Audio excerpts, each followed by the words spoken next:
If you've been following the news, you'll see that hospitals are in dire need of face masks for their healthcare providers and patients. Even though we're all cooped at home, we can still do our part. My family and I are making face masks to donate to the local hospitals.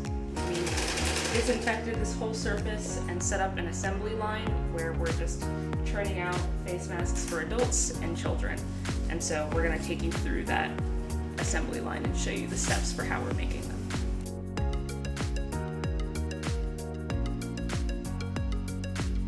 So to start, you're going to want to find some cotton fabric at your local store.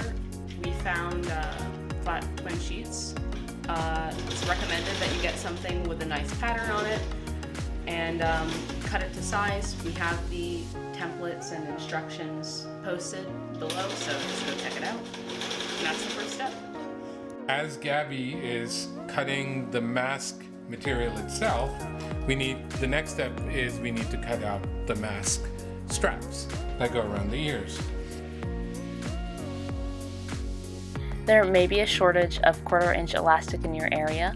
There wasn't ours, so we just got 1 inch thick elastic straps and cut them in half. Before moving on, we also got rid of the fraying so it was more comfortable around the ears. We also color coded them, so the white adult straps are supposed to be 7 inches long and the black children's straps are supposed to be cut to 6.5 inches. The measurements are a little off in the video, but it's 6.5 inches long.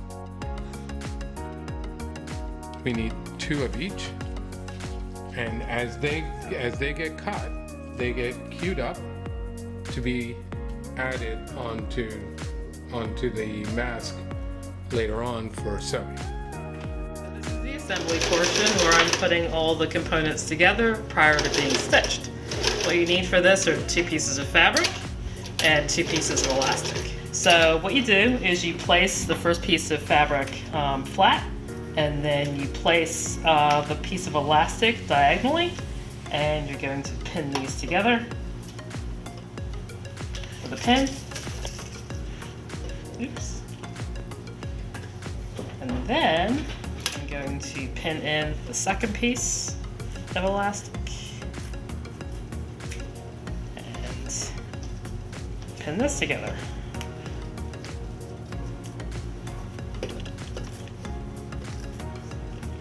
Okay.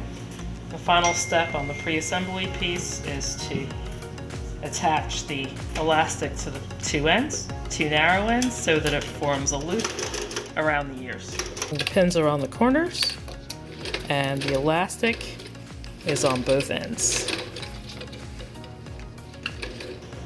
And it's ready for sewing.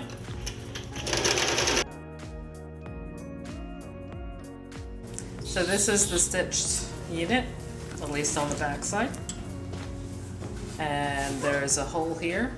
There's no complete stitching. There's a hole so you can flip it inside out. So that's what I'm going to do now. So you pull the fabric back through the hole and turn it inside out. There we go. Now it's just left to outline the edges with a top stitch and then to make the gathers in the mask. That's it. I'm putting the pleats in the corners Okay. to form a pocket. So after we've stitched our first pleat, we just stitch around to the other side and stitch in those pleats.